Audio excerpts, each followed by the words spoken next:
Welcome back, dear viewers. You're still watching The Breakfast Show live on Nile TV International. It's now time for a second topic of discussion for today. And as we noted earlier in our introduction, we're going to be talking about the presidential initiatives to preserve the environment. And to shed more light on this topic, we're most delighted to be joined over the phone by Dr. Wafik Noseir, a member of the Global Parliament for the Preservation of the Environment. A very good morning, Dr. Wafik, and thank you so much for joining us.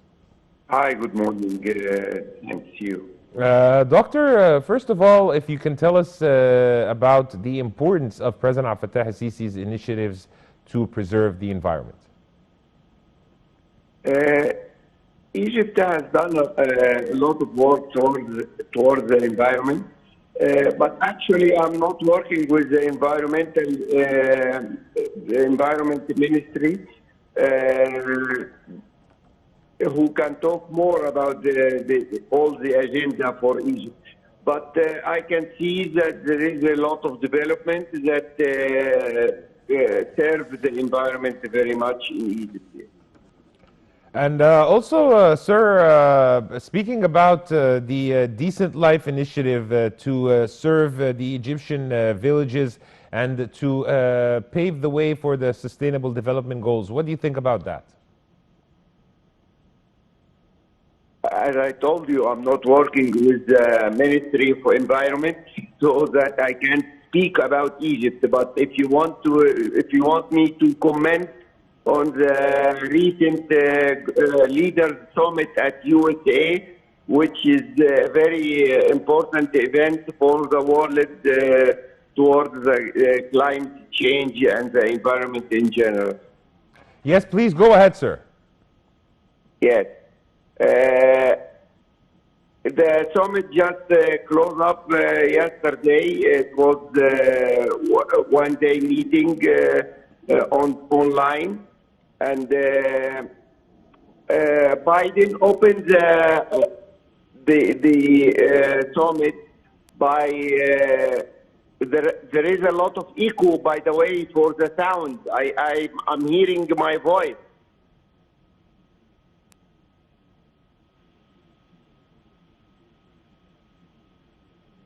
Are you with me? Yes, I can hear you, doctor. Yeah, but there is a lot of echo. Biden opened the summit by saying that USA will reduce its emission by half in this decade. So 9 years from now, on 2030, the emission of USA will be reduced by half, which is a very great effort, actually.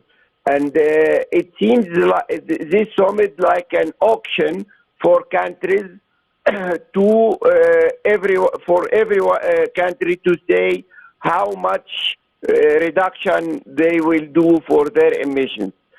So we hope by 2050, the emissions will reach to zero level. And this is the aim, to keep the Earth's temperature not more than 1.5 degrees. So the summit was successful, and it will be the start for the agreement that will be held in UK in November 2021. Okay, Dr. Wafik, where do you see Egypt stand from the global policies towards the preservation of the environment and the climate change and so on and so forth? This summit, or this agreement on November, as I mentioned, will lead to a lot of expenses that will be collected from the first world countries, or the countries with a lot of emissions, like USA and China and Europe. And some of these funds will be benefit for Egypt, or will go for countries like Egypt to cope with or adapt with the global warming effect. So, also, Dr. Wafi, if you can kindly shed the light on the challenges facing Egypt when it comes to climate change. Sorry, I didn't hear your question. Yeah, I was saying the challenges that are facing Egypt when it comes to climate change. Yes, actually, there is a lot of challenges. First of all, is water scarcity, and also with Ethiopia high dams that we don't know what will be the result.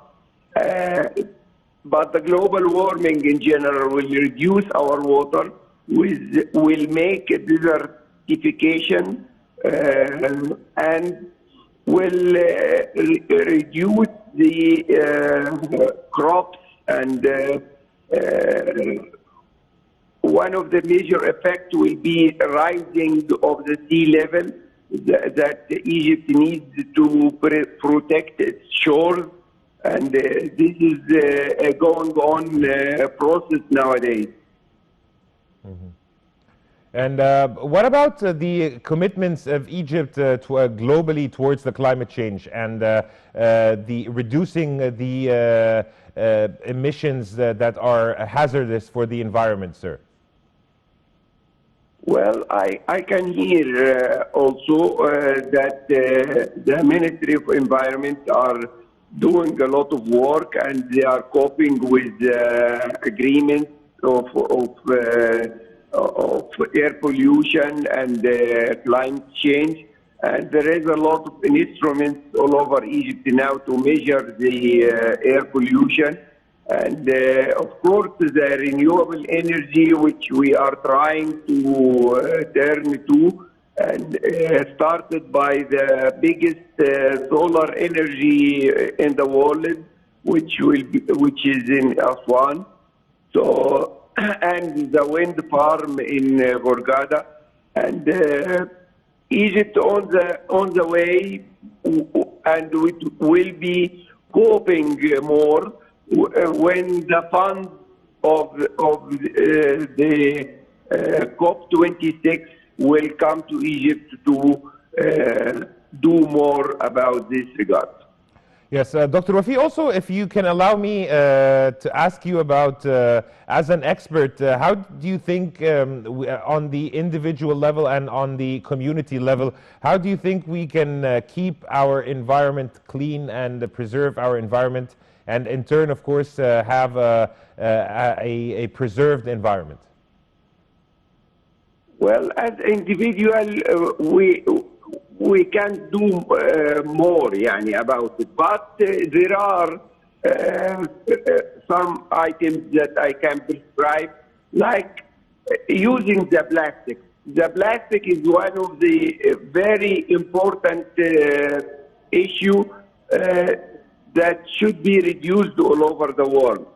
So using the plastic bags and throwing the waste in the streets, not in the places where it can be collected easily, and of course reducing the amount of electricity that we are using, especially we are coming in the hotter summer this year.